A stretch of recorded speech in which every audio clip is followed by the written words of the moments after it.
So today's webinar deals mainly with the meaning and the measurement of fitness to drive and driving safety. In the beginning, we're going to talk about driving as an integral part of everyday life in Western society. Then we are going to talk about the subjective and objective meaning and resource of driving, especially for older people. Then we're going to talk about some factors which can impair the fitness to drive and driving safety. And last but not least, I'm going to present you our new test set, DRIVESC2. So driving is an inherent part of everyday life in Western society. As we can see in different statistics, cars remain a popular means of transport. There are about 1.3 automobiles per household in Austria and 1.1 automobiles per household in Germany. And also, if we look at the transport routes per workday and the means of transports, we can see that in Austria, for example, a lot of people are still going to work or somewhere else by car, 48%. There are 10% more who are car passengers, as you can see in the pie chart on the right side of the slides.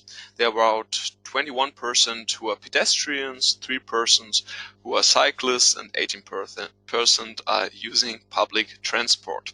So there are some differences in the countryside and in the cities. In the cities, more people use public transport, and on the countryside, more people use the car as a mean of transport.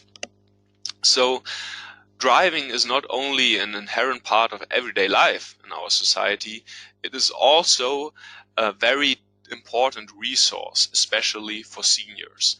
There are very different scientific studies who showed us the subjective and objective meaning of driving.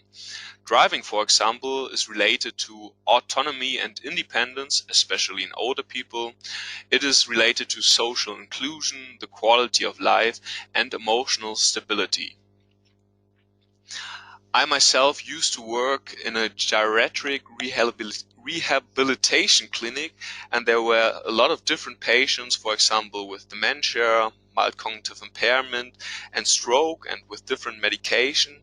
And the question which was very important for most of the people in this hospital was if they can drive with this illness or with this medication.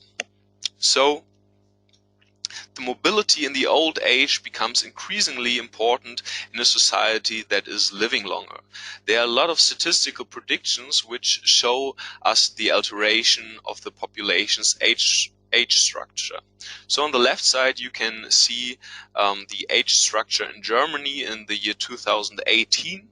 There are a lot of people who are approximately 55 years old. There are some young people and some old people. But if we look further in the future, in the year 2040, there will be even more old people. Most of the people will be around 75 years old. So mobility for these people gets even more important. And because there are more old people, it is getting increasingly important for our society. Unimpaired cognitive functions are important for safe driving. There's a lot of scientific literature on this issue, and if we take a closer look at the literature, we can see that there are three especially important dimensions for fitness to drive and driving safety.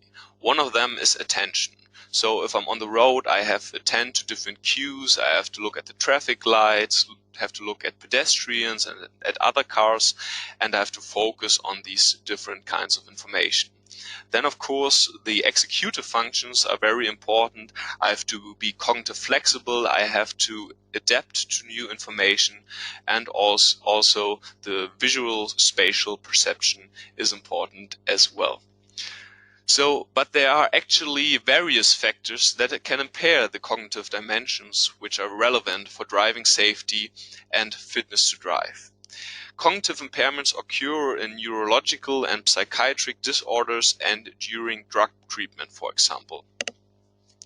So, as I said, when I was working in the hospital and there were these people who had these kind of disorders, it was not very sure if they can drive or if they cannot drive. And this question is particularly important because depending on the disorder and medication, the impairments turn out to be heterogeneous. This can be illustrated by the case of painkillers. Here you can see an illustration from a meta-analysis which investigated the relations between driving safety and drug treatment with painkillers. And as we can see in this illustration, the relation between these variables is very heterogeneous. So there are some studies which show, yes, there is clearly a higher risk if you take painkillers for the driving safety, and there are some studies which are not so clear. So the point is here that an individual diagnostic clarification is necessary. And here our new test set comes in, the test set DRIVESC2. It is a short screening instrument to measure fitness to drive and driving safety. The dimensions which we are assessing here is information processing speed, cognitive flexibility, and the visual orientation ability. The duration, of course, is quite short because it's a screening instrument, so it's approximately 2 to 7 minutes. There's an index value which gives an overview of the TMTL results. There's a word report, supervisor supported testing is possible, and DRIVESC2 is also touchscreen compatible. We also have a representative norm sample from 16 to 86 years. So when we developed this test set, we wanted to focus on the cognitive dimensions which are particularly relevant for fitness to drive and driving safety. So we took a look at the scientific literature and identified these 3 dimensions. As I said before, these are attention, executive functions, and visual spatial perception. The test starts with the first part of the trail making test, which measures processing speed, which is a subdimension of attention. The duration is quite short, it's only 1 minute long, and the task is to connect the numbers like from 1 to 2, 2 to 3, 3 to 4, and so on. And this information processing speed is particularly important for action planning on the road. So for example, if I'm driving and I see the traffic light is turning red or turning yellow, I have to process this information and react to it. Then the test continues with the second part of the trail making test, which measures cognitive flexibility. Cognitive flexibility is a subdimension of executive functions. The duration here is quite short as well, with 1 minute, and the task is a little bit different. So as you can see on the right side, we don't only have numbers right here, there are also letters, and I have connect the numbers with the letters, and then the second number, then the second letter, and so on. So for example, 1A, 2B, 3C. So this is a new task, and the patient has to adapt to the situation. And this is relevant for handling of unforeseen situations. For example, if I want to turn right and the traffic light is green, and then I see that there's a cyclist going very, very fast and he wants to pass me, then I have to adapt to this new situation. And this is why we are measuring cognitive flexibility right here. The add-on test, the line orientation test, measures visual orientation ability. This is a subdimension of visual spatial perception. The duration right here is around 5 minutes long, and as you can see on the right side of the slide, the patient gets 2 arrows presented and he has to click on the numbers which he thinks these arrows point to. This is especially relevant for dealing with disruption of targets on the road. The test set DRIVESC2 can be administered in various formats. On the one hand, you can administer it on the laptop or on the PC, and it's possible to do this with standard instructions, so the patient can work on his or her own, and with supervisor supported instruction if the patient needs some support. And this is not only possible on a laptop or on a computer, it's also possible on touchscreen devices. So when the testing is finished, the results are concisely presented within a table and profile. As said before, there is an index value, the DRIVESC2 index value, which is a good overview for physicians, relatives, or patients, and this index value is consisting of weighted TMTL results. So we took a look at the scientific literature and we weighted these variables based on meta-analysis. So the result is able to predict fitness to drive and driving safety as good as possible. A little bit lower you can see the main variables per subdimension. Here we have some more specific information concerning the dimensions, and we also have a traffic light system to easily identify potential impairments. If I have a percentile rank above 15, this would be green, a clinical normal result. From 4 to 15 is an indication for a mild cognitive impairment, and below 4 would be an indication of a severe cognitive impairment. So of course this is only a screening tool, but if I have yellow or red results, this is a good indication that some further diagnostic clarification is necessary. And below we can find the profile display. So we don't only have this kind of presentation of results, we also have an extensive and concise word report. On the first page you can fill in some general information, for example the case history or psychopathological findings. On the second page we got some more information about the interpretation of the results. Then we have a summary of test results, and last but not least there is the interpretation of the results with some explanation what the different dimensions and values mean. Of course we also checked the psychometric quality criteria of the DRIVESC2 and they are fulfilled. The objectivity of administration, scoring and interpretation is given by the standardized and computerized administration, the automated scoring and the given norm values, which makes interpretation easy.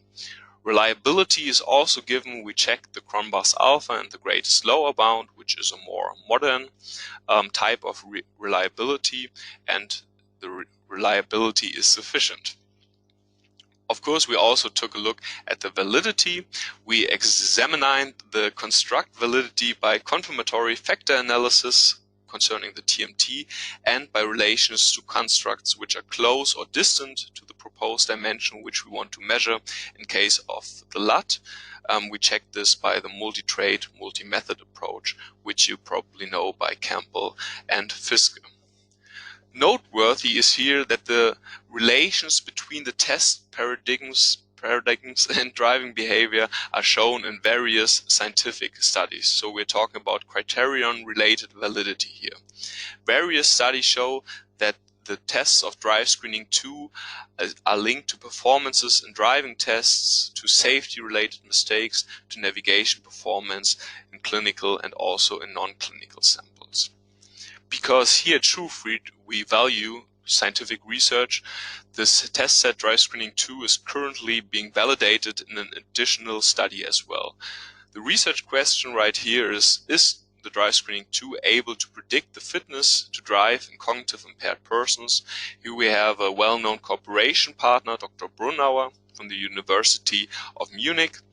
And we are looking at healthy persons in the control group and cognitive impaired persons in the experimental group, and they do some testing with the tests of DRIVESC2, but also with the test set Cognitive Functions Dementia, which we developed here at TrueFreed as well, and also the well-known Mini-Mental Status test and the clock drawing test.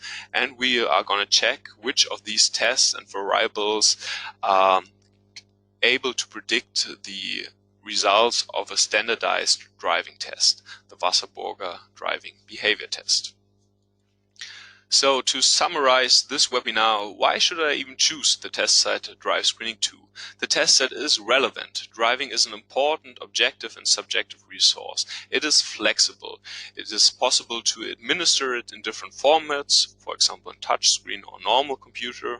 It's very economic. The test duration is short and the scoring is automatic. It is objective. The scoring is unambiguous, differentiated and not error prone. The test set is valid, as we've seen numerous scientific studies show concise relations of the tests with driving behavior, and of course, because it's a computerized test, the DRIVESC2 is eco-friendly. The paper consumption is minimal.